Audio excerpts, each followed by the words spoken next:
Hello, my name is Trace. I'm from the state of Kansas, within the United States.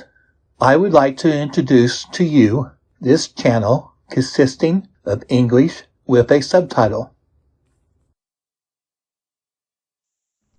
The Lion, the Witch, and the Wardrobe by C.S. Lewis, 1898 to 1963. The spell begins to break. Now we must go back to Mr. and Mrs. Beaver and the 3 other children. As soon as Mr. Beaver said, "There's no time to lose," everyone began bundling themselves into coats, except Mrs. Beaver, who started picking up sacks and laying them on the table and said, "Now, Mr. Beaver, just reach down that ham, and here's a packet of tea, and there's sugar and some matches, and if someone will get 2 or 3 loaves out of the crock over there in the corner." "What are you doing, Mrs. Beaver?" exclaimed Susan. "Packing a load for each of us, dearie," said Mrs. Beaver very coolly. "You didn't think we'd set out on a journey with nothing to eat, did you?" "But we haven't time," said Susan, buttoning the collar of her coat. "She may be here any minute." "That's what I say," chimed in Mr. Beaver. "Get along with you all," said his wife. "Think it over, Mr. Beaver. She can't be here for a quarter of an hour at least." "But don't we want as big a start as we can possibly get," said Peter, "if we're to reach the stone table before her?" "You've got to remember that, Mrs. Beaver," said Susan. "As soon as she has looked in here and finds we're gone, she'll be off at top speed." "That she will," said Mrs. Beaver, "but we can't get there before her whatever we do, for she'll be on a sledge and we'll be walking." "Then have we no hope?" said Susan. "Now don't you get fussing, there's a dear," said Mrs. Beaver, "but just get half a dozen clean handkerchiefs out of the drawer. Course we've got a hope. We can't get there before her, but we can keep under cover and go by ways she won't expect, and perhaps we'll get through." "That's true enough, Mrs. Beaver," said her husband, "but it's time we were out of this." "And don't you start fussing either, Mr. Beaver," said his wife. "There, that's better. There's 5 loads, and the smallest for the smallest of us. That's you, my dear," she added, looking at Lucy. "Oh, do please come on," said Lucy. "Well, I'm nearly ready now," answered Mrs. Beaver at last, allowing her husband to help her into her snow boots. "I suppose the sewing machine's too heavy to bring." "Yes, it is," said Mr. Beaver. "A great deal too heavy, and you don't think you'll be able to use it while we're on the run, I suppose." "I can't abide by the thought of that witch fiddling with it," said Mrs. Beaver, "and breaking it or stealing it, as likely as not."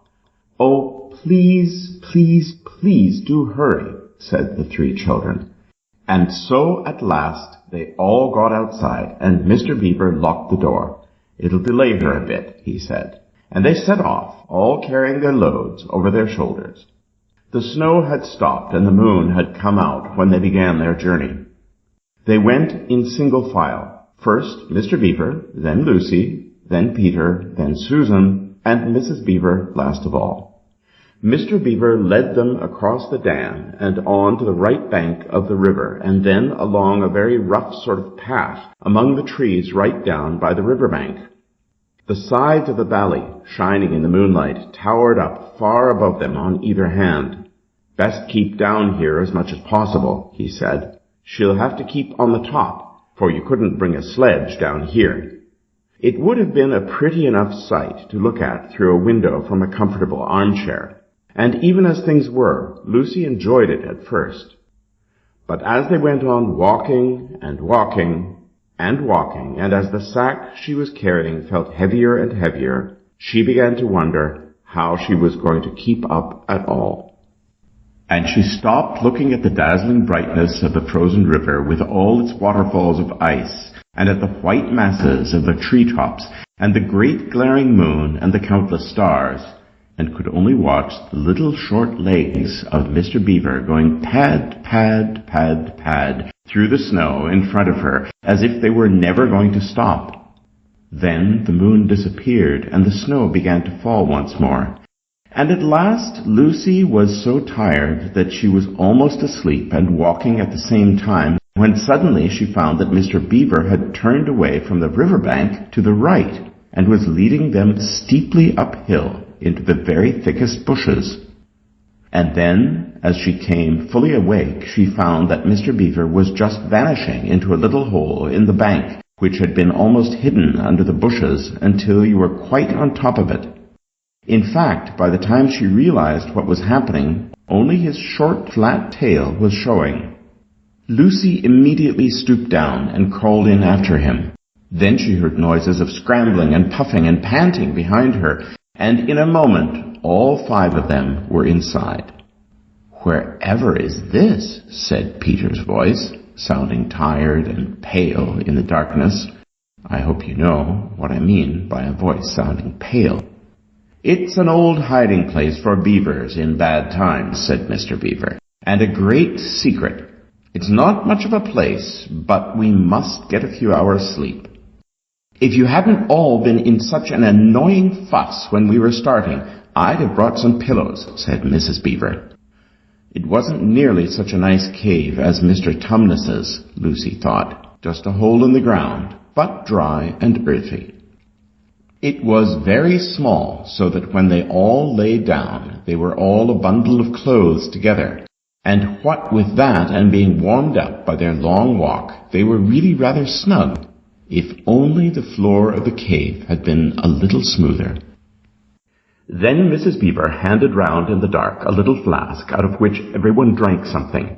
It made one cough and splutter a little and stung in the throat, but it also made you feel deliciously warm after you'd swallowed it, and everyone went straight to sleep.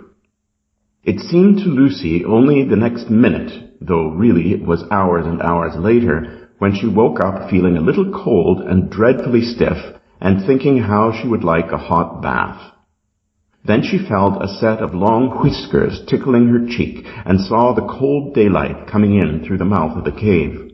But immediately after that she was very wide awake indeed, and so was everyone else.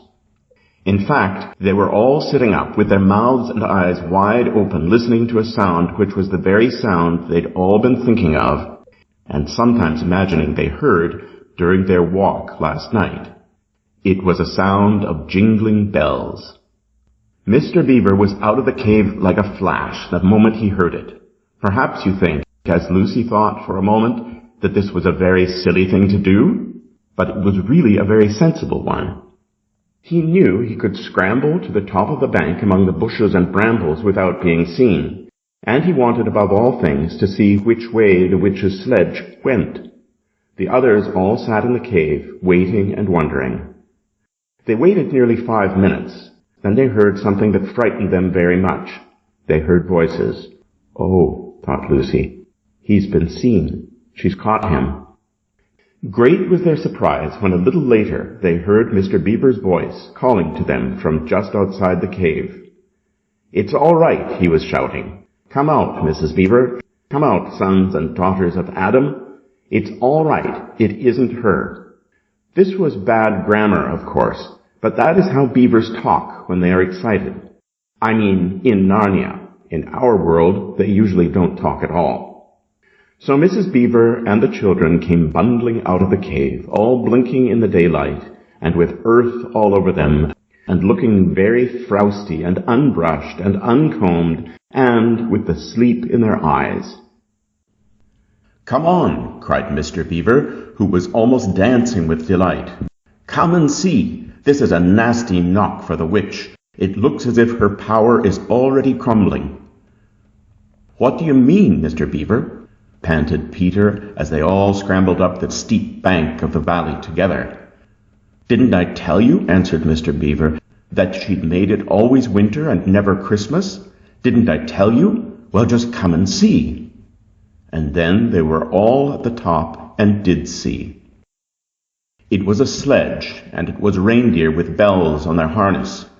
But they were far bigger than the witch's reindeer, and they were not white, but brown. And on the sledge sat a person whom everyone knew the moment they set eyes on him. He was a huge man, in a bright red robe, bright as holly berries, with a hood that had fur inside it, and a great white beard, that fell like a foamy waterfall over his chest. Everyone knew him because, though you see people of this sort only in Narnia, you see pictures of them and hear them talked about even in our world, the world on this side of the wardrobe door. But when you really see them in Narnia, it is rather different. Some of the pictures of Father Christmas in our world make him look only funny and jolly. But now that the children actually stood looking at him, they didn't find it quite like that. He was so big and so glad and so real that they all became quite still. They felt very glad, but also solemn. "I've come at last," he said. "She has kept me out for a long time, but I have got in at last. Aslan is on the move. The witch's magic is weakening." And Lucy felt running through her that deep shiver of gladness which you only get if you are being solemn and still. "And now," said Father Christmas, "for your presents. There is a new and better sewing machine for you, Mrs. Beaver. I will drop it in your house as I pass." "If you please, sir," said Mrs. Beaver, making a curtsy. "It's locked up." "Locks and bolts make no difference to me," said Father Christmas.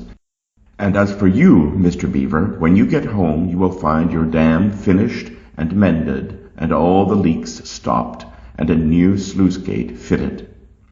Mr. Beaver was so pleased that he opened his mouth very wide, and then found he couldn't say anything at all. "Peter, Adam's son," said Father Christmas. "Here, sir," said Peter. "These are your presents," was the answer, "and they are tools, not toys. The time to use them is perhaps near at hand. Bear them well." With these words he handed to Peter a shield and a sword. The shield was the color of silver, and across it there ramped a red lion, as bright as a ripe strawberry at the moment when you pick it. The hilt of the sword was of gold, and it had a sheath and a sword belt and everything it needed, and it was just the right size and weight for Peter to use. Peter was silent and solemn as he received these gifts, for he felt they were a very serious kind of present. "Susan, Eve's daughter," said Father Christmas, "these are for you," and he handed her a bow and a quiver full of arrows and a little ivory horn. "You must use the bow only in great need," he said, "for I do not mean you to fight in the battle. It does not easily miss, and when you put this horn to your lips and blow it, then wherever you are, I think help of some kind will come to you. Last of all," he said, "Lucy, Eve's daughter," and Lucy came forward. He gave her a little bottle of what looked like glass, but people said afterwards that it was made of diamond, and a small dagger. "In this bottle," he said, "there is cordial made of the juice of one of the fire flowers that grow in the mountains of the sun. If you or any of your friends is hurt, a few drops of this restore them. And the dagger is to defend you at great need, for you also are not to be in battle." "Why, sir?" said Lucy. I don't know, but I think I could be brave enough." "That is not the point," he said. "But battles are ugly when women fight. And now," here he suddenly looked less grave, "here is something for the moment for you all." And he brought out, I suppose from the big bag at his back, but nobody quite saw him do it, a large tray containing 5 cups and saucers, a bowl of lump sugar, a jug of cream, and a great big teapot, all sizzling and piping hot. Then he cried out, "Merry Christmas! Long live the true king!" and cracked his whip, and he and the reindeer and the sledge and all were out of sight before anyone realized that they had started. Peter had just drawn his sword out of its sheath and was showing it to Mr. Beaver, when Mrs. Beaver said, now then, don't stand talking there till the tea's got cold, just like men. Come and help to carry the tray down, and we'll have breakfast. What a mercy I thought of bringing the bread knife." So down the steep bank they went, and back to the cave, and Mr. Beaver cut some of the bread and ham into sandwiches, and Mrs. Beaver poured out the tea, and everyone enjoyed themselves. But long before they had finished enjoying themselves, Mr. Beaver said, "Time to be moving on now."